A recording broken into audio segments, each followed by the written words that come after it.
हरिपरतरः सत्यं जगत्तत्त्वतो श्रीमन्मते हरिपरतरः सत्यं जगत्तत्त्वतो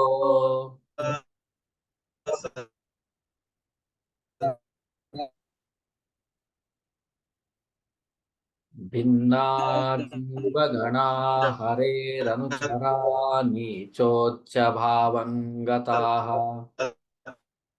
भिन्ना जीवगणा हरेरनुचरा नीचोच्च गताः मुक्तिर् यक्षादित्रितयं प्रमाण अखिला नाम्नायैकवेद्यो हरिः हरि सर्वोत्तम वायु जीवोत्तम हरि सर्वोत्तम वायु Jeevottam. Over to Madhav, you can start. Shri ಗುರುಭ್ಯೋ ನಮಃ ಹರಿ ಓಂ. ಇವತ್ತಿನ ಬೌದ್ಧಿಕ ಚಿಂತನದಲ್ಲಿ ನಾವು ಮಧ್ವರಾಗಿ ಲೋಕ ಕಲ್ಯಾಣಕ್ಕಾಗಿ ಮಾಡ್ತಕ್ಕಂಥ ಕೆಲವು ಅತ್ಯಂತ ಸುಲಭವಾದಂತಹ ಸ್ಟೆಪ್ಸ್ಗಳು, ಅದನ್ನು ನಾವು ಡೈಲಿ ತುಂಬ ಅನಾಯಾಸವಾಗಿ ಇದನ್ನು ಮಾಡಬಹುದು.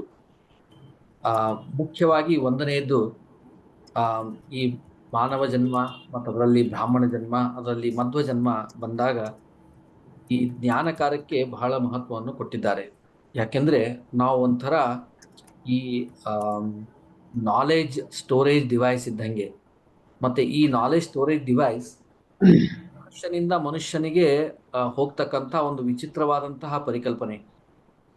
ನಾವು ಇವತ್ತು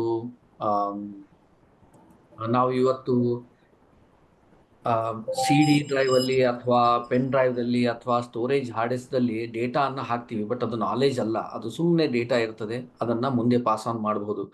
ಆದರೆ ಮನುಷ್ಯನ ಚಿಂತನೆಗಳಲ್ಲಿ ಈ ವಿಷಯಗಳನ್ನ ಒಬ್ಬರಿಂದ ಒಬ್ಬರಿಗೆ ಪಾಸ್ ಮಾಡ್ತಕ್ಕಂಥ ಅತ್ಯಂತ ಶ್ರೇಷ್ಠವಾದಂಥ, ಅತ್ಯಂತ ಇನ್ನೋವೇಟಿವ್ ಆಗಿರ್ತಕ್ಕಂತಹ ಪರಿಕಲ್ಪನೆಯನ್ನ ಇದು ಹಿಂದಿನಿಂದ ಪರಮಾತ್ಮನೇ ಸೃಷ್ಟಿಯಲ್ಲಿ ಮಾಡಿದ್ದು. ಆದ್ದರಿಂದಲೇ ಸಾಕಷ್ಟು ಬಾರಿ ನಾವು ಎಷ್ಟೇ ದಾರಿ ತಪ್ಪಿದರೂ ಕೂಡ ನಮಗೆ ಮತ್ತೆ ಸ್ವಲ್ಪ ಅಧ್ಯಾತ್ಮದ ಕಡೆ ಒಲವು ಬರ್ತದೆ, ಅಥವಾ ಸಜ್ಜನನ್ನು ನೋಡಿದಾಗ ಸ್ವಲ್ಪ ಖುಷಿ ಆಗ್ತದೆ, ಸುಖ ಆಗ್ತದೆ. ಇದೆಲ್ಲ ಆಗ್ತಾ ಇರೋದು ಏಕೆಂದ್ರೆ ಅದು ಆನುವಂಶಿಕವಾಗಿ ಮತ್ತು ಪರಂಪರಾಗತವಾಗಿ ಬಂದಂತಹ ಒಂದು ಸಂಸ್ಕೃತಿ. ಸೊ ಹೀಗಾಗಿ ಮುಖ್ಯವಾಗಿ ನಾವು ಮಾಡಬೇಕಾದಂತಹ ಕರ್ತವ್ಯ ಅಂತಂದ್ರೆ, ನಮ್ಮ ಈ ಕರ್ತವ್ಯಗಳನ್ನ, ಈ ಬದ್ಧತೆಗಳನ್ನ ನಾವು ಮುಂದಿನ ಜನರೇಷನ್ಗೆ ಪಾಸ್ ಮಾಡೋದು, ಇದು ನಮ್ಮ ಮುಖ್ಯ ಕರ್ತವ್ಯ.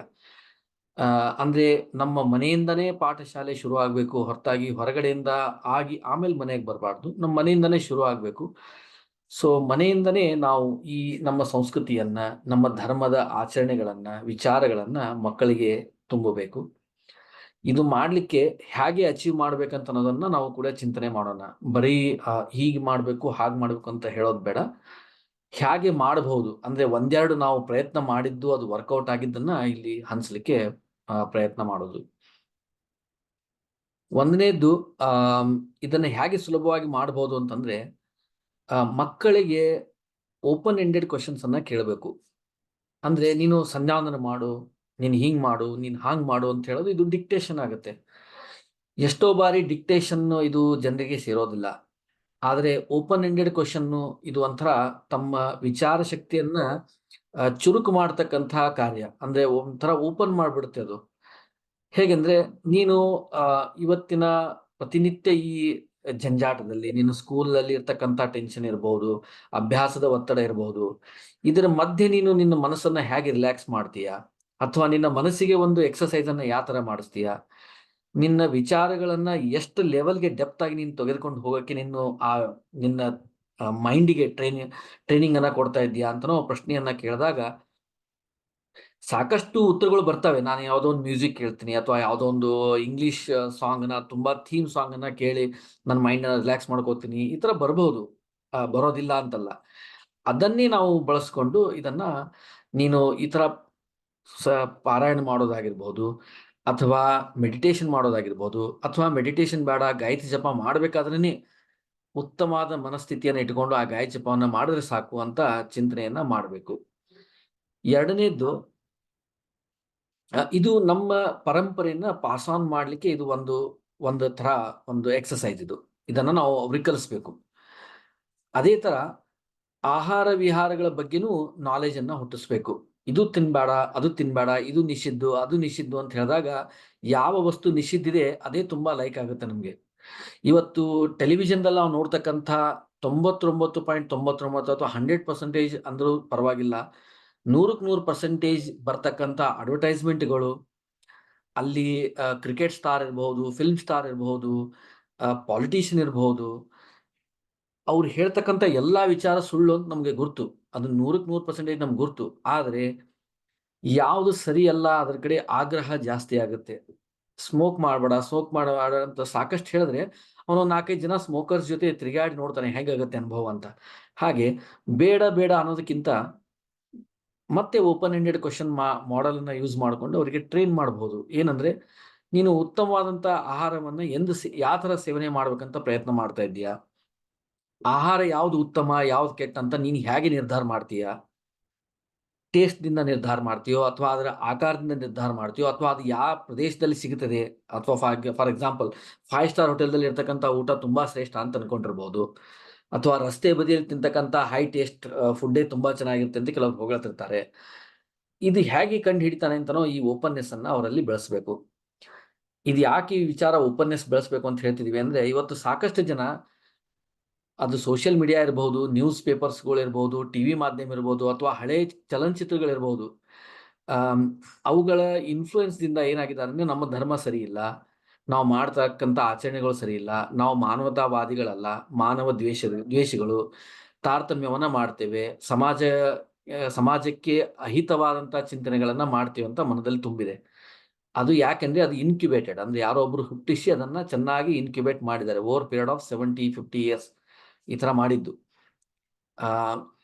ಅದನ್ನ ನಾವು ಇರೇಸ್ ಮಾಡ್ಬೇಕಂದ್ರೆ ಅವರಿಗೆ ಓಪನ್ ಆಗಿ ಮುಕ್ತವಾಗಿ ಚಿಂತನೆ ಮಾಡ್ತಕ್ಕಂಥ ಕೆಪಾಸಿಟಿನ ನಾವು ಬೆಳೆಸಬೇಕು.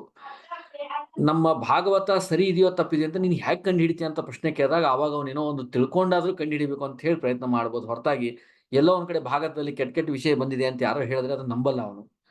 ಈ ತರ ಓಪನ್ನೆಸ್ ಅನ್ನ ಬೆಳೆಸೋದು ಒಂದು ಫ್ರೇಮ್ ವರ್ಕ್. ಇದನ್ನ ನಾವು ಕಾರ್ಪೊರೇಟ್ ದಲ್ಲಿ ತುಂಬಾ ಚೆನ್ನಾಗಿ ಯೂಸ್ ಮಾಡ್ತೀವಿ. ಕಾರ್ಪೊರೇಟ್ ದಲ್ಲಿ ನಾವ್ ಏನ್ ಮಾಡ್ತೀವಿ ಅಂದ್ರೆ, ನಿನಗೆ ಪ್ರಮೋಷನ್ ಅನ್ನ ಕೊಟ್ಟಿದ್ದೀವಿ, ನೆಕ್ಸ್ಟ್ ಲೆವೆಲ್ ಗ್ರೇಡ್ ದಲ್ಲಿ ನೀನು ಯಾವ ತರ ವರ್ಕ್ ಮಾಡಬಹುದು, ಯಾವ ತರ ವರ್ಕ್ ಮಾಡ್ಬೇಕು ಅಂದಿದ್ಯಾ ಅಂತ ಪ್ರಶ್ನೆ ಕೇಳಿದಾಗ ಆವಾಗ ಅವನು ಸ್ವಲ್ಪ ರೋಲ್ಸ್ ಅಂಡ್ ರೆಸ್ಪಾನ್ಸಿಬಿಲಿಟಿ ಬುಕ್ ಅನ್ನ ತೆಗೆದು ಓದಿ, ಅಥವಾ ಮಾಡಿದವರು 4 ಜನಕ್ಕನ್ನ ನೋಡಿ ಕಲೀಲಿಕ್ಕೆ ಪ್ರಯತ್ನವನ್ನ ಮಾಡ್ತಾನೆ. ಈ ತರ ಮುಕ್ತವಾದಂತಹ ಪ್ರಶ್ನೆಗಳ ಕೇಳುವ ಹವ್ಯಾಸವನ್ನ ನಾವು ಮನೆಯಲ್ಲಿ ಹಾಕೋದ್ರಿಂದ ಈ ನಮ್ಮ ಧರ್ಮ ಚಿಂತನೆಗಳನ್ನ ಪದ್ಧತಿಗಳನ್ನ ಸುಲಭವಾಗಿ ನಾವು ಮುಂದಿನ ಜನರೇಷನ್ಗೆ ಪಾಸ್ ಮಾಡಬಹುದು. ಇದರಲ್ಲಿ ಸಾಕಷ್ಟು ತಪ್ಪುಗಳು ಆಗೇ ಆಗ್ತವೆ. ಈ ಸೃಷ್ಟಿಯ ನೇಮೆ ಆಗಿರಬಹುದು, ಸಾಕಷ್ಟು ಕೆಟ್ಟದಕ್ಕೆ ಸಕ್ಸಸ್ ಬರ್ತಾ ಇರಬಹುದು. ಆದರೆ ಒಳ್ಳೆಯದನ್ನ ತಿಳಿದುಕೊಂಡು ಅದನ್ನ ತಿಳಿಸುವ ಜವಾಬ್ದಾರಿ ನಮ್ಮೆಲ್ಲರ ಮೇಲೆ ಇದೆ. ದೇಹದಲ್ಲಿ ರಕ್ತ ಪ್ರತಿ ಕ್ಷಣದಲ್ಲೂ ಪ್ರತಿ ಮೈಕ್ರೋ ಸೆಕೆಂಡ್ದಲ್ಲೂ ಅಶುದ್ಧವಾಗಿ ಮತ್ತೆ ಬಂದು ಹೃದಯ ಭಾಗಕ್ಕೆ ಸೇರ್ತದೆ. ಹಾಗಂತ ಹೇಳಿ ಹೃದಯ ಭಾಗ ಇಡೀ ಎಲ್ಲಾ ದೇಹದ ಪಾರ್ಟ್ಗಳನ್ನ ಕಂಪ್ಲೇಂಟ್ ಮಾಡ್ಕೋತ ಕೊಡಕ್ಕಾಗಲ್ಲ.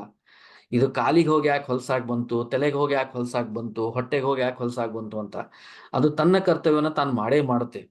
ಹೃದಯ ಒಂದು ಸೂಕ್ಷ್ಮ ಭಾಗ, ಅತ್ಯಂತ ಚಿಕ್ಕ ಭಾಗ, ಯಾರಿಗೂ ಕಾಣಿಸದೇ ಇರೋ ಭಾಗ.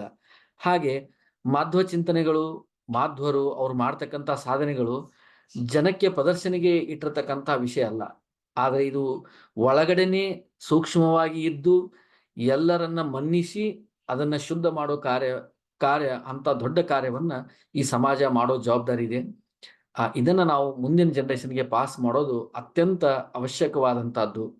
ಈ ಚಿಂತನೆಗಳ ಭಾಗದಲ್ಲೂ ಹಾಗೆ, ಈ ಚಿಂತನೆಯನ್ನ ಬರೀ ನಾವು ಕೇಳಿ ಇದೊಂದು ಪ್ರವಚನ ಮಾಲಿಕೆ ತರ ಇರಬಾರ್ದು. ಈ ಚಿಂತನೆಗಳನ್ನ ನಾವು ನಮ್ಮ ಜೀವನದಲ್ಲಿ ಅಡಾಪ್ಟ್ ಮಾಡಿ ಆ ಬದಲಾವಣೆಯನ್ನ ಗಮನಿಸಿ ಬದಲಾವಣೆಯನ್ನ ಜನರಿಗೆ ಹಂಚೋದು ಒಂದು ಉತ್ತಮವಾದಂತಹ ಜವಾಬ್ದಾರಿಯಾಗಿದೆ. ಇದಕ್ಕೆ ಸಾಕಷ್ಟು ಸಮಾಜದಲ್ಲಿ ಇಂಟ್ರೆಸ್ಟ್ ಇರ್ಲಿಕ್ಕಿಲ್ಲ, ಯಾಕೆಂದ್ರೆ ಅವರು ಯಾವುದೋ ಬೇರೆ ಬೇರೆ ವಿಷಯಗಳಲ್ಲಿ ಬಿಸಿ ಇದ್ದಾರೆ, ಕಳೆದುಕೊಂಡು ಹೋಗಿದ್ದಾರೆ, ಅವ್ರದೇ ಆದಂತಹ ಲೈಫ್ ಚಾಲೆಂಜಸ್ಗಳು ಸಾಕಷ್ಟಿದೆ. ಅದರ ಮಧ್ಯೆ 4 ಒಳ್ಳೆ ವಿಷಯಗಳನ್ನ ನಾವು ಹೇಳೋದು ತುಂಬಾ ಅತ್ಯಂತ ಸೂಕ್ತ ಅಂತ ನಾನು ತಿಳ್ಕೊಂಡಿದ್ದೀನಿ. ಒಂದು ಉದಾಹರಣೆನ ಕೊಟ್ಟು ಈ ಚಿಂತನೆಯನ್ನ ಮುಗಿಸ್ತೀನಿ.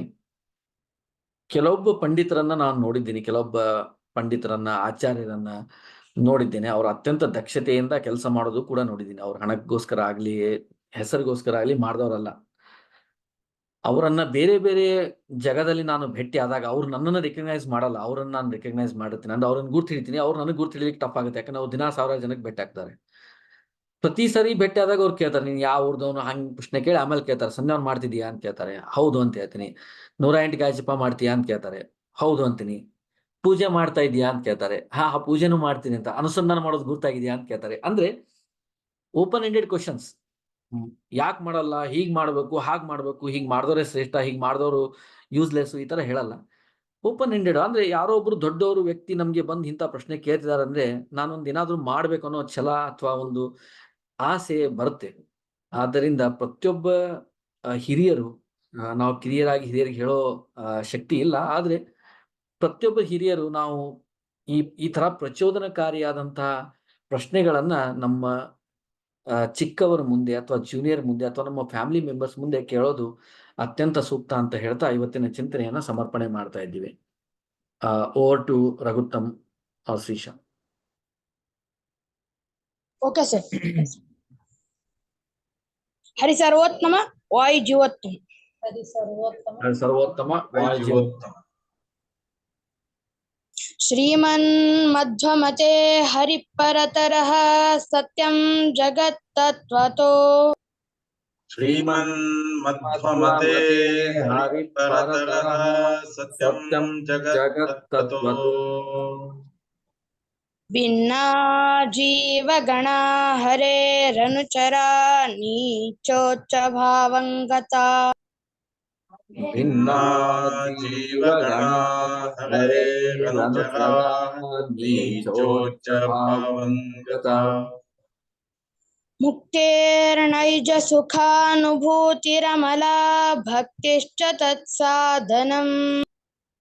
ಮುಕ್ತೇರ್ನೈಜ ಸುಖಾನುಭೂತಿರಮಲಾ ಭಕ್ತಿಶ್ಚ ತತ್ಸಾಧನಂ. ಹೆಕ್ಷಾದಿತ್ರಿತ್ರಯಂ ಪ್ರಮಾಣ ಅಖಿಲ ಆಮ್ನಾ ಏಕವೇದ್ಯೋ ಹರಿಃ. ಹೆಕ್ಷಾದಿತ್ರಿತ್ರಯಂ ಪ್ರಮಾಣ ಅಖಿಲ ಏಕವೇದ್ಯೋ ಹರಿಃ. ಹರಿ ಸರ್ವೋತ್ತಮ ವಾಯು ಜೀವೋತ್ತಮ. ಹರಿ ಸರ್ವೋತ್ತಮ ವಾಯು ಜೀವೋತ್ತಮ. Today's